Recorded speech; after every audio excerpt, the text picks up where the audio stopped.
अस्सलामु अलैकुम वरहमतुल्लाहि वबरकातुहू। और कैसे हैं नाजरीन, उम्मीद करते हैं आप लोग खैरियत से होंगे। नाजरीन, आज हम आपके लिए एक बहुत ही ज़रूरी और अहम वीडियो लेकर के हाजिर हुए हैं। ठीक है नाजरीन, आज की वीडियो को हम ज़रूरी और अहम इसलिए कह रहे हैं क्योंकि आज की वीडियो को देखने के बाद इंशाअल्लाह आप उर्दू का जो भी एग्ज़ाम होता है, जो भी इम्तिहान होता है, बड़ी आसानी के साथ दे सकते हैं। ठीक है नाजरीन, आज का जो वीडियो है देख लीजिए आप लोग, इस्म किसे कहते हैं। ये जो सवालात है, ये जो क्वेश्चन है, ये उर्दू का हर एग्ज़ाम में आता है। ठीक है नाजरीन, चाहे वो 9 तक हो, चाहे 10th 11 12 किसी भी एग्ज़ाम, कोई भी एग्ज़ाम उर्दू का, हर उर्दू के एग्ज़ाम में ये सवालात आते ही आते हैं कि इस्म किससे कहते हैं, उसकी कितनी किस्म है। तो अगर आप इस वीडियो को लास्ट तक देखिएगा तो इंशाअल्लाह आपको बहुत कुछ सीखने और समझने को मिलेगा।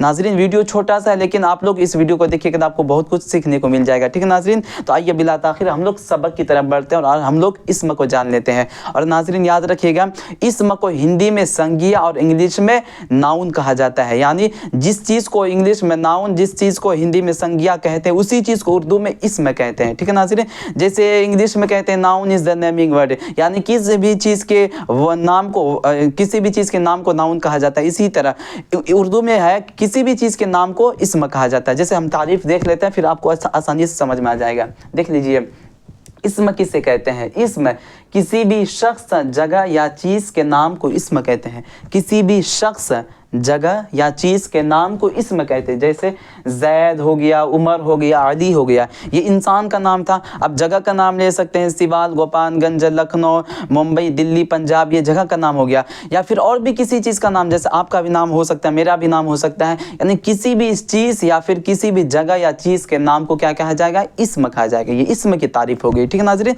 तो उसकी दो किस्म यहाँ पे देख लीजिए। इस्म, उसकी दो किस्म है। किसकी? इस्म की दो किस्म है। यहाँ पे देख लीजिए, उसकी दो किस्म, नंबर 1 इसमें मारिफा, नंबर 2 इसमें नकीरा। यानी मारिफा और नकीरा ही को इसमें मारिफा, इसमें नकीरा कहा जाता है। ठीक है नाज़रीन, तो अब हम लोग इसमें मारिफा देख लेते हैं कि इसमें मारिफा किसे कहा जाता है। यहाँ देख लीजिए, इसमें मारिफा किसी भी ख़ास शख्स या ख़ास जगह या ख़ास चीज़ के नाम को इसमें मारिफा कहते हैं। किसी भी ख़ास शख्स, ख़ास जगह या ख़ास चीज़ के नाम को इसमें मारिफा कहते हैं। जैसे पटना, पटना एक ख़ास शहर है, एक ख़ास ज़िला है। जब हम पटना बोलते हैं तो हमारा ध्यान, क्या बोलते हैं, बिहार की जो राजधानी, हमारा ध्यान वहीं पे जाता है।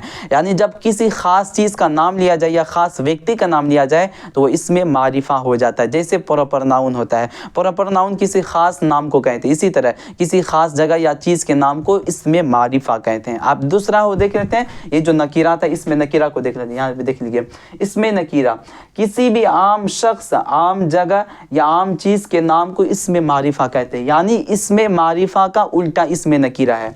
किसी भी, इसमें नकीरा किसी भी आम शख्स, आम जगह, आम चीज़ के नाम को इसमें नकीरा कहते हैं। ठीक है नाज़रीन, या मारिफा लिखा गया है लेकिन इसमें नकीरा कहते हैं। ठीक है नाज़रीन,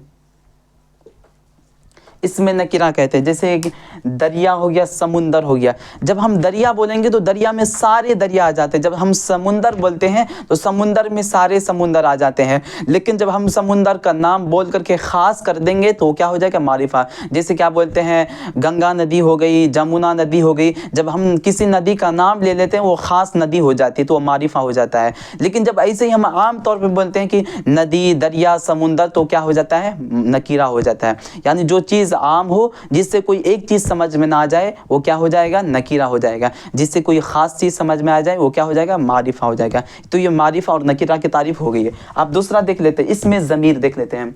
इसमें ज़मीर वह कलमा है जो इसमें ख़ास के बदले बोला जाए। इसमें ज़मीर वह कलमा है जो इसमें ख़ास के बदले बोला जाए। जैसे हामिद स्कूल जाता है। ठीक है, हामिद स्कूल जाता है, वह वालिदैन की खिदमत करता है। वह वालिदैन की खिदमत करता। कौन खिदमत करता? हामिद वालिदैन की खिदमत करता है। तो ये वह जो है, ये क्या है, इसमें ज़मीर है। इसमें ज़मीर का मतलब होता है कि जिसके ज़रिए से किसी की तरफ इशारा किया जाए, जिसके ज़रिए से किसी को बुलाया जाए, जिसके ज़रिए से किसी को किसी काम का हुक्म दिया जाए, वो क्या होता है, इसमें ज़मीर होता है। जैसे क्या बोलते हैं, हामिद स्कूल जाता है, उसका घर स्कूल से करीब है, उसके दोस्त बहुत अच्छे हैं, वो पढ़ने پڑھنے میں بہت زیادہ اچھا ہے، تو ہم بار بار جو وہ پڑھنے میں بہت اچھا ہے، اس کا گھر اسکول کے قریب ہے، یہ ساری چیز کس کے طرف اشارہ کر رہی ہے؟ حامد کی طرف اشارہ کر رہی ہے۔ تو جو چیز کسی کے طرف اشارہ کرتی ہے یا پھر جس کے ذریعے سے کسی کی طرف اشارہ کیا جائے وہ کیا کہلاتا ہے؟ اسم ضمیر کہلاتا ہے، ٹھیک ہے؟ تو دیکھ لیجیے اسم ضمیر وہ کلمہ ہے جو اسم خاص کے بدلے، اسم خاص مطلب نام کے بدلے بولا جائے، ٹھیک ہے ناظرین؟ تو یہ جو کچھ لکھا ہوا تھا بورڈ پہ یا پھر جو آج کا جو سبق تھا، یہ اردو قواعد کا سبق تھا جو بہت ہی زیادہ ضروری اور اہم سبق تھا، ٹھیک ہے ناظرین؟ تو امید کرتے ہیں آپ کو یہ ویڈیو پسند آیا ہوگا اور یہ سبق آپ کو سمجھ میں آیا ہوگا۔ ناظرین یہ ویڈیو آپ کو تھوڑا سا پسند آئے تو ہمارے ویڈیو کو لائک اور ہمارے چینل کو سبسکرائب ضرور کیجیے گا۔ تب تک کے لیے آپ اپنا خیال رکھیے گا، پھر کسی نئی ویڈیو ملتا ہے، تب تک کے لیے خدا حافظ، السلام علیکم۔